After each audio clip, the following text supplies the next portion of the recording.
सिद्धेभ्यः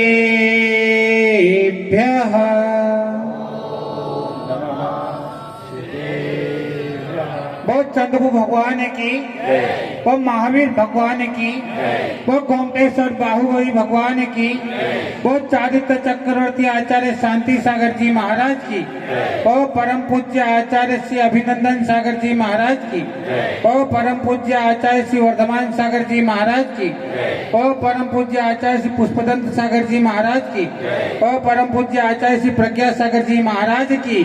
बहुत जय बोलने वालों की। बोलो परम पूज्य अंतर्मुखी 100 से पूज्य सागर जी महाराज की जय जय गुरुदेव। बीज अच्छा बोओ तो फल भी अच्छा आता है, और जब बीज खोटा बोया जाता है तो निश्चित रूप से उसके ऊपर लगने वाला फल भी खोटा ही होता है। आप भगवान की आराधना करो, भगवान की उपासना करो, और उसके बाद भी घर में, मन में, भावों में शांति नहीं हो, तो इसका मतलब आपने पूजा खोटे भावों से, खोटे विचारों से की।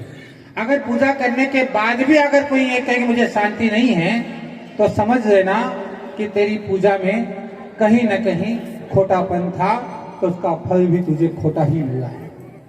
आचार्य भगवंत कहते हैं कि पूजा व्यक्ति जब करता है तो या तो राम बन करके भगवान की आराधना की जा सकती है, रावण बन करके भगवान की आराधना की जा सकती है। रावण ने भी भगवान की आराधना की, शांतिनाथ की आराधना की, और हमारे पद्म पुराण अन्य ग्रंथों में तो यह कहा जाता है कि भगवान की आराधना करते करते उसने अपनी नसों को भी वीणा का तार बना लिया, तो भी उसने भक्ति समाप्त नहीं हुई।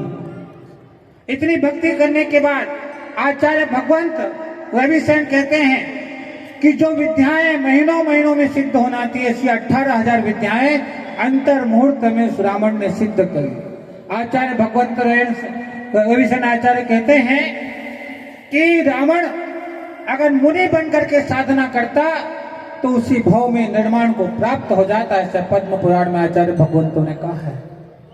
इतना होने के बाद, सोने की लंका होने के बाद, अपार धन होने के बाद, देवता लोग भी जिसकी सेना में शामिल थे, देवता भी जिनसे घबराता था, ऐसा जिन भक्त रावण भी जब उसने भगवान की पूजा की, आराधना की, उपासना की, के अंदर अहंकार का भाव आ गया, ईर्ष्या का भाव आ गया, द्वेष का भाव आ गया, तो इतनी आराधना करने के बाद भी वह नरक गति को प्राप्त हुआ है।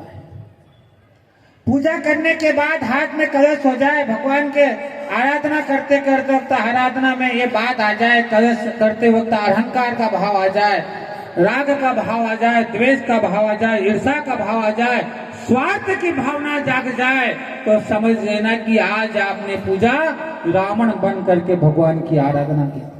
क्योंकि सिद्धांत कहता है, हमारा जैन सिद्धांत कहता है कि जो भगवान की आराधना करता है, भगवान की उपासना करता है, गुरुओं की आराधना करता है, माँ जिनवाणी का स्वाध्याय करता है, उसका मिथ्यात्व का नाश होता है, उसकी कसायों का नाश होता है, वो संयम की ओर आगे बढ़ता है। और आपकी पूजा करते करते अगर संयम का भाव जागृत नहीं हो रहा है, तो समझ लेना पूजा में कहीं न कहीं, बोलो ना, किसकी?